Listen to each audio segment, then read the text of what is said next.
Hey guys, welcome back to our channel. Hope you have one today. In today's video, I'm going to talk about when it comes to car. Question goes, should I put a deposit for a car and rest in finance? That is one of main factor that I guess most guys out there or anyone out there who's looking at out on the road, there's so many new cars being driven these days.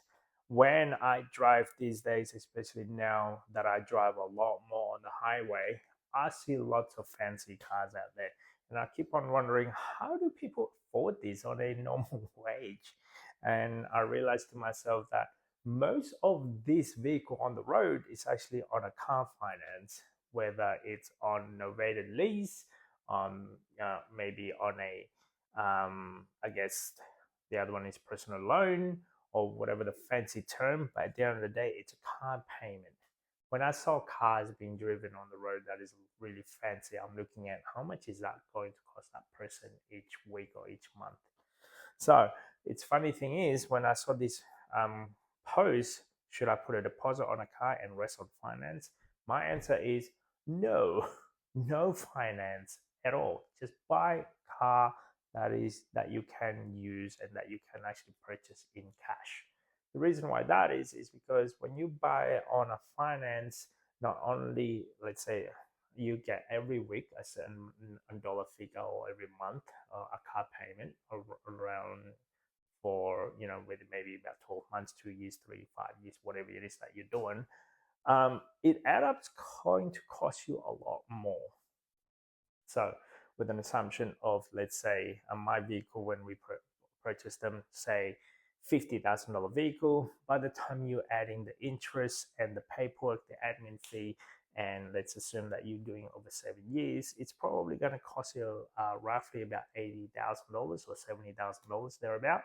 So additional $20,000 towards the whole entire amount of that vehicle.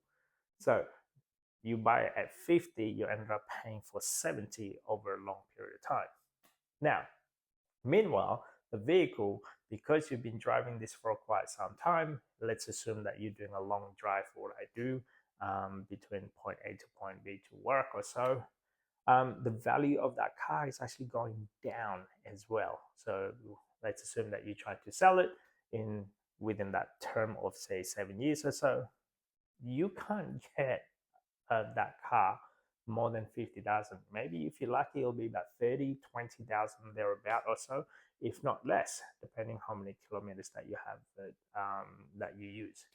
So not only is costing you more, 50,000 vehicle becomes 70,000, and when you sell it, it becomes 20,000. So you got a lot of gap in between.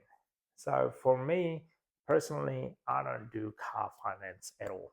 I have done it once in my life, and I will never do it again. That was a bad mistake because through the fact of that. Now, when I purchased my car on a personal loan, it was on a $10,000 vehicle. So $10,000 vehicle, when I ended up selling it, it only valued about $1,000 to $2,000. Meanwhile, I'm paying the bank roughly about 12 to 13,000, somewhere around that ish. And it was fun. It get me point A to point B, and I have to take care of it over those period of time. And if it breaks down while you're running out of luck, you don't have a vehicle, and you need to borrow another vehicle. But the repayment it's still there. So yeah, overall, it's not a good idea. If you can't afford the car, don't buy an expensive car. If you can, maybe upgrading in a car, that might be a better option. I have heard of this scenario where you buy, let's say, a $5,000 car, save up for another, save up, say, to a $10,000, sell that car, and then go upgrade to a $10,000 car, and then save up again, go upgrade again. Keep on upgrading cars every so often. That would be a lot better, but you're buying it in cash. But apparently, that was a lot better compared to doing on a personal loan factor, let's say, or car financing. But overall, myself, I've only done it once. All of my cars in cash, and I will never go back to the car finance. It is not a good idea. You ended up going to more like you're going backward if if you're trying to achieve fire, or if you're trying to achieve personal finance journey in the right direction, you're not, you're going backwards.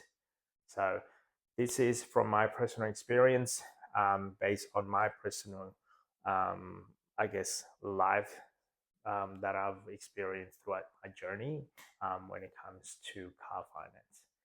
Some people like them. I personally don't. But then that's a matter of opinion, let's say. Anyway, that's just my 2 cents as well, guys. If you like this type of content, don't forget to subscribe, comment, and I will see you on the next video. Bye.